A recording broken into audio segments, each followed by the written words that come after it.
함께 은혜 나눌 말씀 보도록 하겠습니다. 누가복음 22장 14절에서 23절까지의 말씀입니다. 누가복음 22장 14절에서 23절 말씀.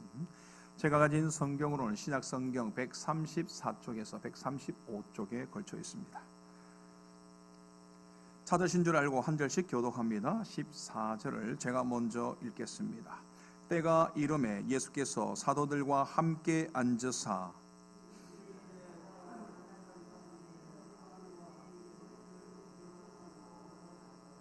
내가 너희에게 이르노니 이 유월절이 하나님의 나라에서 이루기까지 다시 먹지 아니하리라 하시고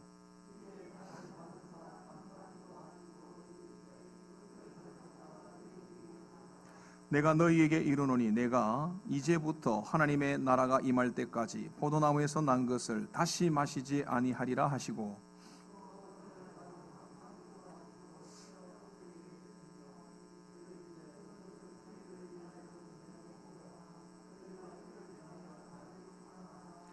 저녁 먹은 후에 잔도 그와 같이 하여 이르시되 이 잔은 내 피로 세우는 새 언약이니 곧 너희를 위하여 붓는 것이라.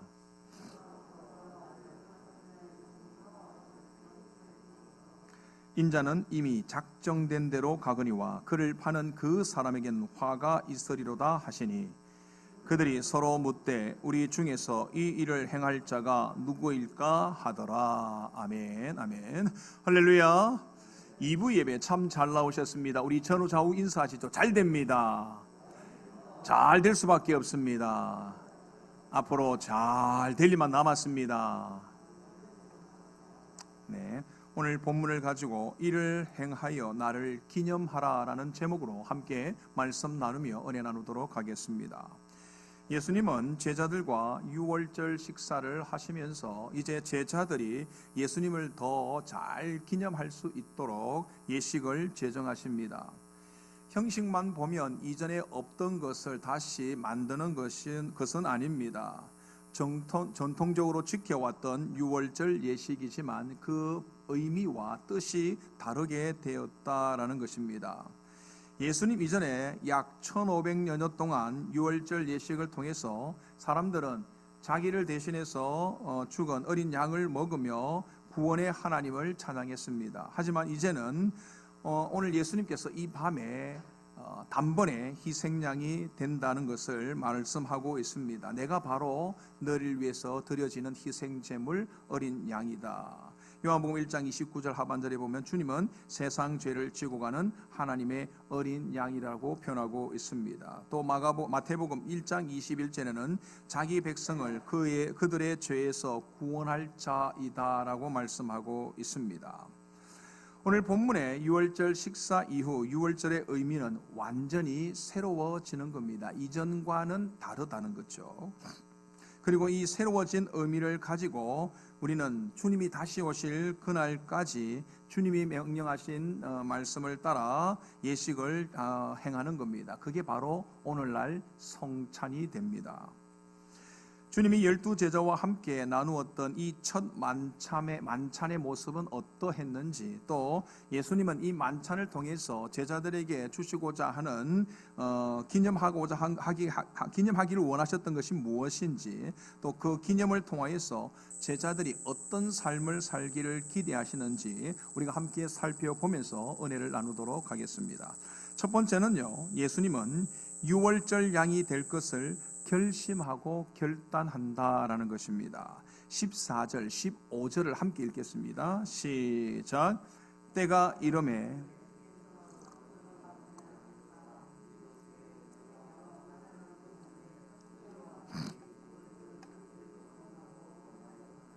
아멘. 이제 절기를 따라 유월절 식사를 할 때가 이르렀다 말합니다. 보통 이 식사는요, 니산월 14일 저녁 해진 이후부터 시작해서 한밤중인 자정이 넘어가기 전까지 행해지는 식사입니다.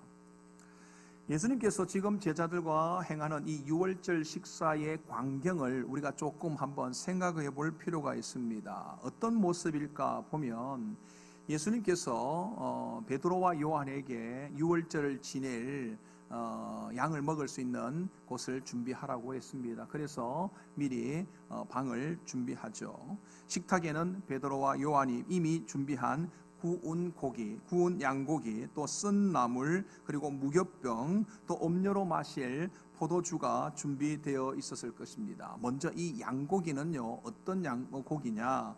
니산월 14일 오후 3시에 보통 이 양을 잡습니다. 방식은 이래요. 한 집의 가장이 자기 가족의 죄를 면하기 위해서 어린 양을 하나 데리고 성전 안으로 갑니다. 성전 안으로 들어가면 그 성전에 제사장들이 좌우에 15명씩 두 줄로 쭉 이렇게 서 있습니다.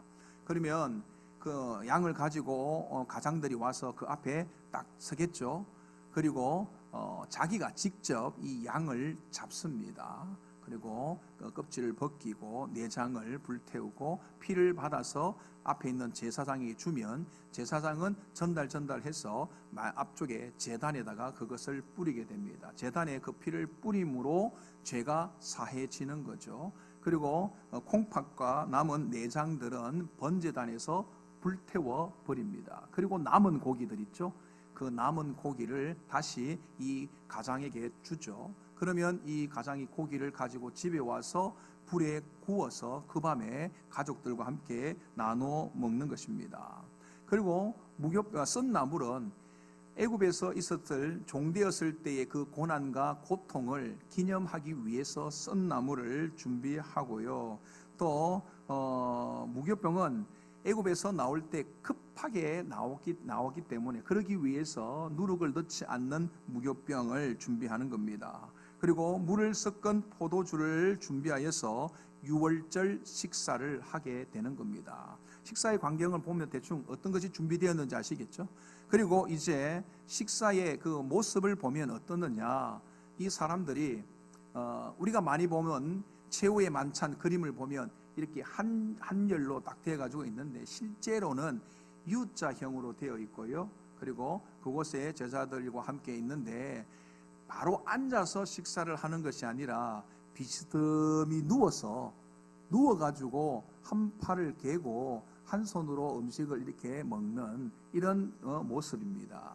이게 보면 아주 느슨한 여유로움을 볼 수가 있는데요. 이렇게 식사를 하는 이유는 이들이 과거에 애굽의 종되었을 때는, 종으로 있을 때는 어떻게 밥을 먹을까요?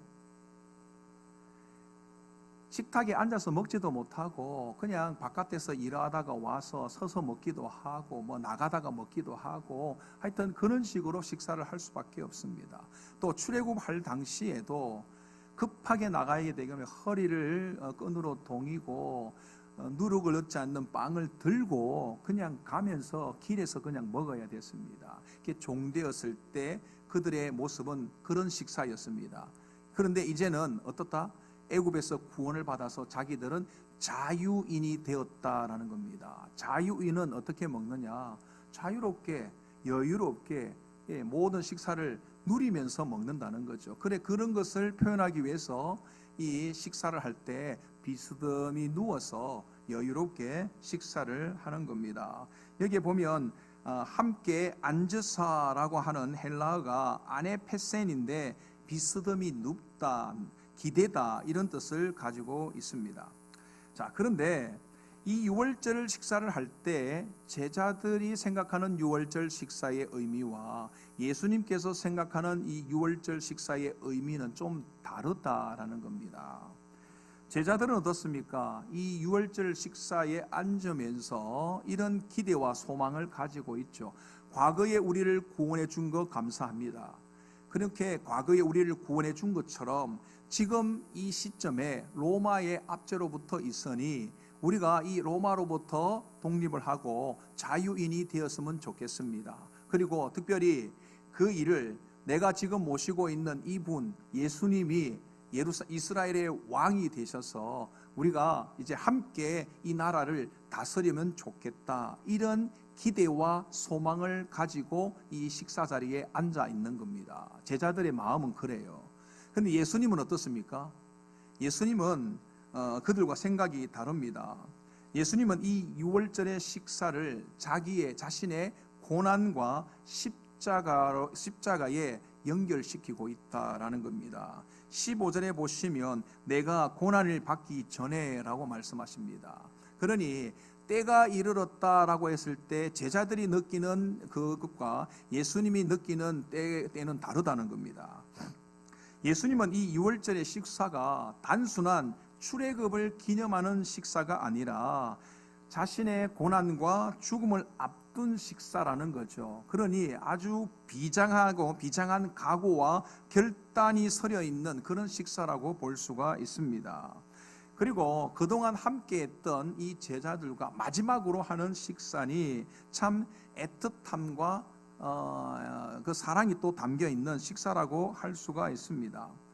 우리가 사람들과 이렇게 이별을 하거나 멀리 떠나보낼 때 마지막에 함께 하는 게 뭡니까? 주로 식사하지 않아요? 밥 먹고 보내지 않습니까? 예. 저도 개척을 시작하기 전에 그동안 함께 모셨던 목사님을 모셔서 식사를 하고요, 또 함께 했던 성도들과 마지막 식사를 하면서 작별 인사를 했던 것이 기억이 있습니다. 또 지난 주간에 보면 저희 큰딸이 한 주간 잠시 내려왔다가 갔는데 캄보디아에 봉사를 한 1년 동안 가기로 했습니다. 그래서 그 가기 위해서 준비하기 위해서 백신을 주사를 맞기 위해서 왔는데 이제 며칠 있으면 끝나고 나면 거의 1년을 보지 못해요. 그러니까 저희 아내가 이 한 주간에 음식을 얼마나 열심히 준비하는지 몰라요. 언제 또 다시 이것을 음식을 1년이나 지나야 먹을 수 있으니까 하여튼 딸이 떠나기 전에 먹일 수 있는 좋은 음식 먹이려고 하더라고요. 그러면서 마지막 식사는 더욱더 신경을 쓰는 겁니다. 지난 한 주간 동안 그렇게 먹다 보니까 제가 살이 1-2kg 늘어버렸어요.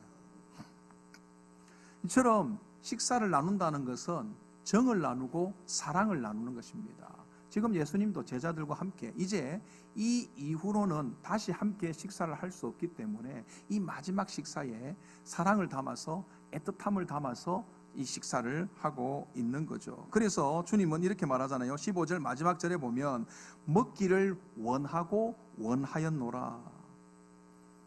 그리고 예수님의 이 유월절 식사가 더욱더 애틋하고 비장하게 다가오는 것은요, 바로 자신이 이 유월절 식사에 어린 양이 되셔서 고난을 받고 십자가를 져야 하기 때문에 그렇습니다. 이것을 피할 수가 없는 거예요. 왜냐하면 하나님께서 우리를 구원하기 위해 세운 계획이 뭐냐? 바로 독생하신 아들을 이 땅에 보내셔서 우리의 모든 죄와 허물을 대신 지고 십자가를 지게 하심으로 구원하는 것이었기 때문에 그렇습니다. 요한복음 1장 29절에 이렇게 말합니다. 이튿날 요한이 예수께서 자기에게 나아오심을 보고 이르되 보라, 세상 죄를 지고 가는 하나님의 어린 양이로다. 이 길은 어떻습니까? 피할 수 없는 길이라는 것입니다. 피할 수 있는 능력이 없습니까? 아니요, 피할 수 있는 능력은 있습니다. 하지만 사랑하는 자를 위해서 희생하고 헌신하기로, 십자가를 지기로 결심하고 결단하는 것입니다. 자원에서 자발적으로 이 일을 하는 거죠.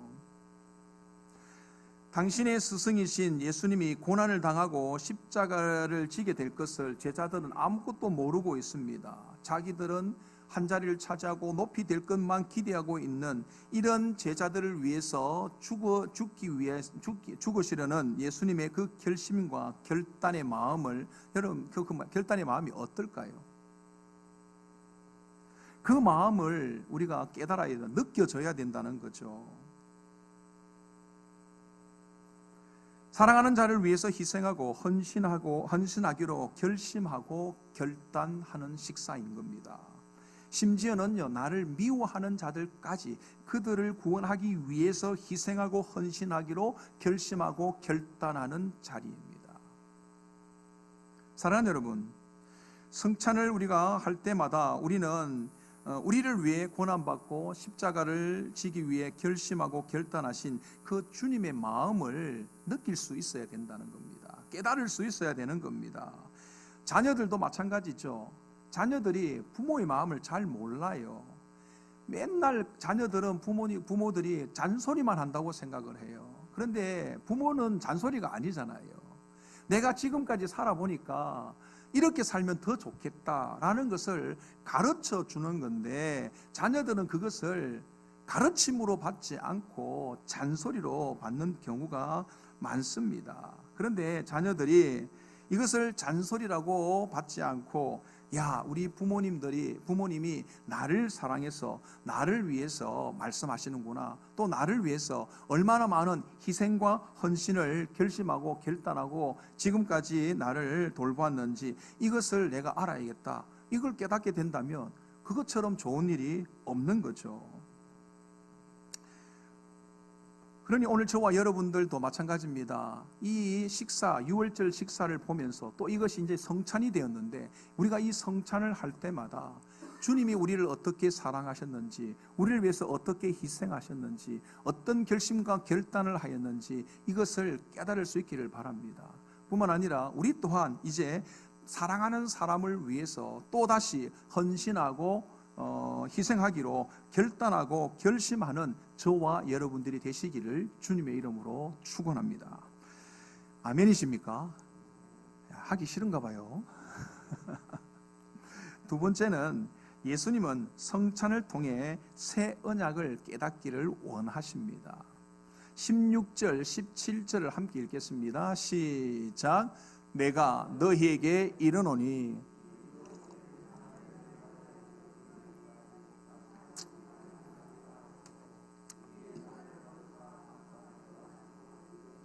이것을 갖다가 너희끼리 나누라. 아멘. 예수님은 이제 제자들에게 이 유월절 식사를 다시는 너희와 함께 하지 못할 것을 말씀하고 있습니다. 그 이유는 이제 곧 이 식사 후에 예수님께서 잡히시고 고난을 받으시고 십자가에 죽으시기 때문에 그렇습니다. 그리고 나면 3일 만에 부활하시고 하늘로 승천하셔서 다시 재림하실 때까지는 육체적으로는 함께 할 수 없기 때문입니다. 그런데 예수님께서 지금 언제까지 이 유월절 식사를 하지 못한다고 말씀하고 있습니까? 다시 오실 때까지. 그 말은 하나님 나라가 성취될 때까지, 하나님의 나라가 이루어질 때까지는 다시 먹지 못한다는 겁니다. 그 말은 반대로 다시 오시는 날, 그날부터는 다시 함께 만나서 이 식탁의 교제를 할 수 있다라는 것을 담고 있는 거죠. 즉 주님과 함께하는 성찬이 될 것을 말씀하고 있는 겁니다. 지금은 같이 할 수 없지만 하나님 나라가 완성되면, 그때부터 함께 식탁의 교제를 함께 할 수 있다라는 것입니다. 이제 예수님은 유월절 식순을 따라서 이 식사를 진행하게 되는데요. 먼저 잔을 들고 감사 기도를 하면서 식사를 시작합니다. 일반적으로 이 유월절 식사는요, 가장이 잔을 먼저 들어서 축사하고 가족들에게 잔을 한 잔씩 나눠주면서 유월절 식사가 시작됩니다. 유월절 식사할 때 이 잔은 4번 받습니다. 그리고 18절에서도 예수님은 내가 너희에게 이르노니 내가 이제부터 하나님의 나라가 임할 때까지 포도나무에서 난 것을 다시 마시지 아니하리라, 이렇게 말씀하죠. 이것은 16절의 유월절 식사와 맥을 같이 합니다. 그리고 이 구절의 핵심은 하나님의 나라가 완성되는 것입니다. 하나님 나라가 성취될 때, 그때까지 포도주를 마시지 않겠다라는 겁니다. 그때까지 이 땅에 더 이상 주님이 육체적으로 함께 할 수 없지만 하나님의 나라는 반드시 성취되고 실현될 것이다 라고 말씀하는 것입니다. 그리고 이제 하나님의 나라의 성취를 위해서 오늘 이 유월절 식사가 새 언약이 될 것을 선포하고 선언하시는 겁니다. 19절 20절 함께 읽겠습니다. 시작. 또 떡을 가져 감사 기도하시고 떼어 그들에게 주시며 이르시되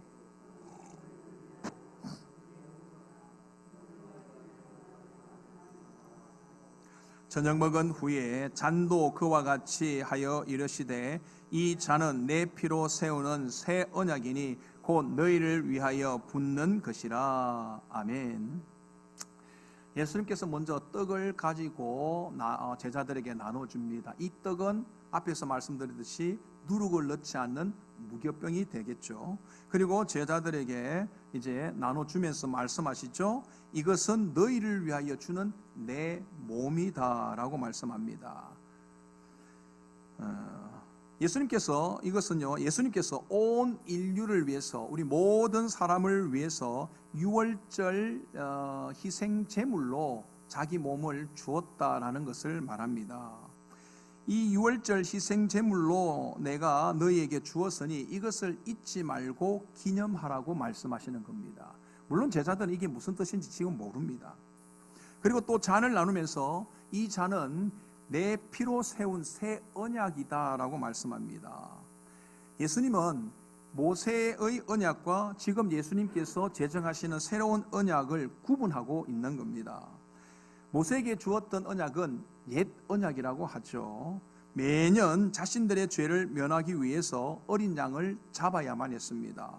그 희생 제물의 피로 자기들의 죄를 사하고 또 그것을 계속해서 순종할 때만이 언약을 지켜낼 수 있다고 하는 거죠. 그것을 돌판에다가 기록을 하죠. 모세가 율법을 받을 때, 시내산에서 율법을 받을 때 이 약속을 한 것입니다. 그런데 이 옛 언약은 어떻습니까? 성공했습니까? 실패했습니까? 실패했죠. 약속을 지키지 못한 겁니다. 이 백성들이 하나님께 불순종함으로 말미암아 이 약속을 깨트려 버린 거죠. 그래서 하나님은 그들에게 다시 말합니다. 이제 새 언약을 너에게 주시겠다. 그래서 예레미야 31장 31절에서 33절 말씀인데요, 우리 함께 읽겠습니다. 시작. 여호와의 말씀이니라. 보라, 날이 이르리니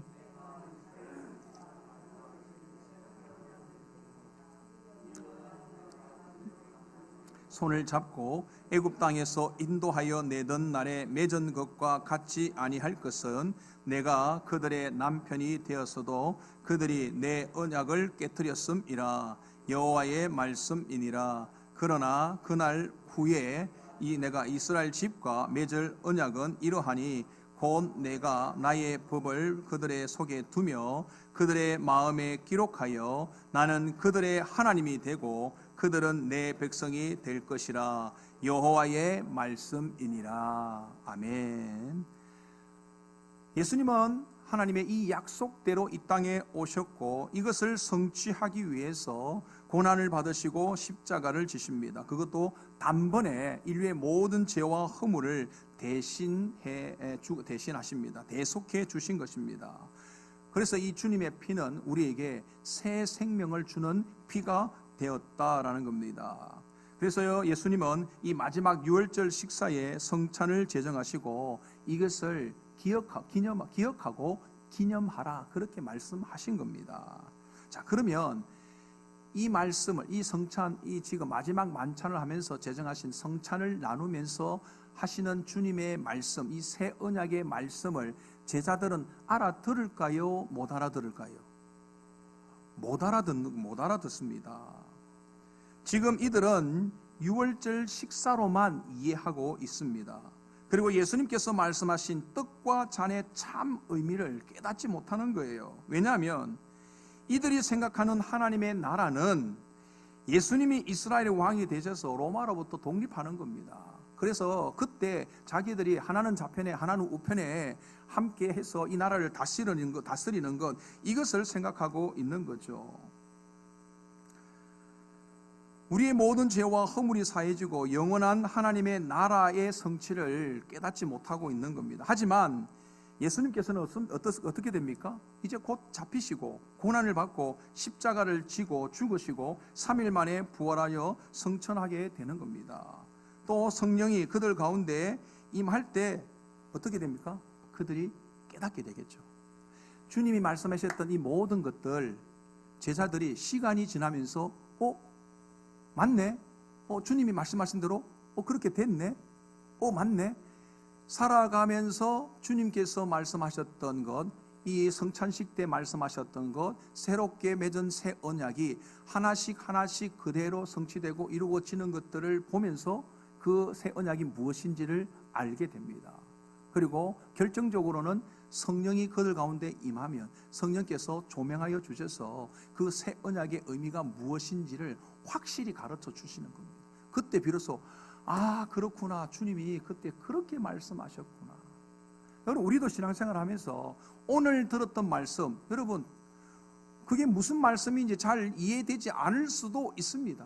그런데 세월이 지나서 어느 날 보니까 목사님의 말씀이 그때 그 말씀이구나, 이렇게 깨닫게 된다는 겁니다. 무엇보다도 우리가 기도할 때 성령께서 우리 가운데 찾아오셔서 깨닫게 하시면 그 말씀이 환하게 들려지고 깨달아지는 겁니다. 사랑하는 여러분, 예수님은 이 유월절 식사를 통해서 새 언약인 성찬을 기념하라고 하셨습니다. 이것은요, 예수님께서 너희를 위해서 고난을 받고 십자가를 지게 되며 결국은 하나님의 나라를 성취하게 될 것을 너희가 알라는 것입니다. 이전의 옛 언약은 이제는 잊어버리고 나를 통해서 성취되게 될 하나님의 나라를 보아라는 거죠. 그러니 너희는 나를 믿어야 된다는 겁니다. 그런데 이 주님의 말씀을 잘 이해하지 못하는 이유가 뭐냐면요, 이 땅에 우리가 마음을 두고 소망을 두고 살기 때문에 잘 알아듣지 못하는 경우가 많습니다. 이 땅의 욕심과 욕망을 가지고 내 뜻과 내 길을 가는 사람들은요, 주님의 이 말씀이 들려지지 않는 거예요. 그러나 하늘의 소망을 두고 성령의 도우심을 받게 되면 깨달을 수 있습니다. 그러니 저와 여러분들, 우리가 이 땅의 소망을 두고 욕심과 욕망으로 사는 것이 아니라, 자기 길을 가는 것이 아니라 하늘의 소망을 두고 성령의 도우심을 받고 이 새 언약을 깨달을 수 있기를 바랍니다. 그래서 사는 저와 여러분들 되시기를 주님의 이름으로 축원합니다. 세 번째는요, 예수님은 새 언약을 거부하는 자에게 화가 있을 것을 말씀하고 있습니다. 21절, 22절 함께 읽겠습니다. 시작. 그러나 보라,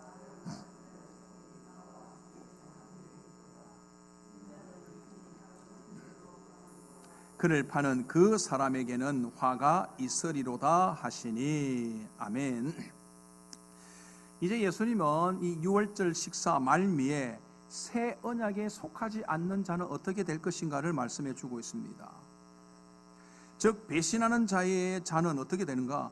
구원의 약속에 들어가지 못한다라는 겁니다. 나를 파는 자는 무엇을 말합니까? 예수님을 배반하는 것을 말합니다. 그러면 성경을 볼 때 누가 예수님을 배반하였죠? 누가복음 22장에 보면, 초반에 보면 가룟유다가 예수님을 팔 생각을 하고 대제사장과 약속을 하는 것을 보게 되죠. 그때부터 팔 기회를 엿보게 됩니다. 그러면 이 유다가 왜 예수님을 그렇게 배신하게 되었습니까? 먼저는 이 유다가 돈꾀를 맡은 자였고, 또 물질에 대한 욕심과 욕망이 있었다고 성경은 말하고 있습니다. 그리고 좀 더 근본적인 이유는 이 유다가 하늘의 소망을 두지 않고 이 땅의 소망을 두고 자기가 원하는 삶을 추구했기 때문에 그렇습니다. 그는 열심당원이었죠. 그러니 어떻습니까? 지금 이 나라 이스라엘이 로마로부터 지금 속박해 있는데 독립을 하고 그 독립된 세상에서 살고 싶어서 열심히 사는 사람이죠. 그것을 이루기 위해서 예수님을 따라다녔는데, 예수님께서 예루살렘에 오시면서 그전에는 기적과 능력을 많이 행하셔서 와, 이분이 진짜 우리의 왕이 되겠구나 라고 생각을 했는데, 예루살렘에 올라가면 올라갈수록, 예루살렘에 도착하면 자기 생각할 때는 어떨까요? 예수님께서 이제 지금까지 오면서 만났던 많은 사람들, 또 군사들 어떻게 조직을 하고 어떻게 규합을 해서 나라를 이루고 로마에 대적하여서 독립을 얻겠다, 이런 것들을 생각을 해야 되는데, 힘있고 능력있고 군사가 될 수 있는 사람들은 만나지 않고 오면서 계속 병든 자들, 귀신 들린 자들, 이런 사람들만 만나고, 영 이 도움이 안 되는 사람들만 만나고, 또 가면 갈수록 기적과 능력을 행하는 것은 행하지 않고 자꾸만 고난을 받고 죽게 될 것을 이야기하니까, 유다가 볼 때는 자기가 처음에 생각했던 예수님이 왕으로서 지금 행보가 아니라는 거예요.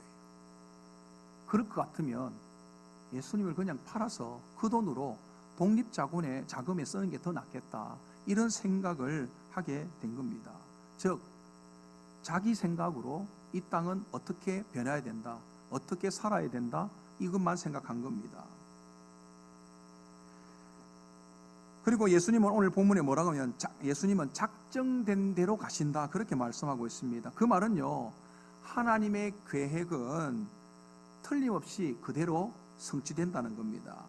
하나님의 계획을 바꾸거나 피할 수 있느냐? 그럴 수 없다라는 겁니다.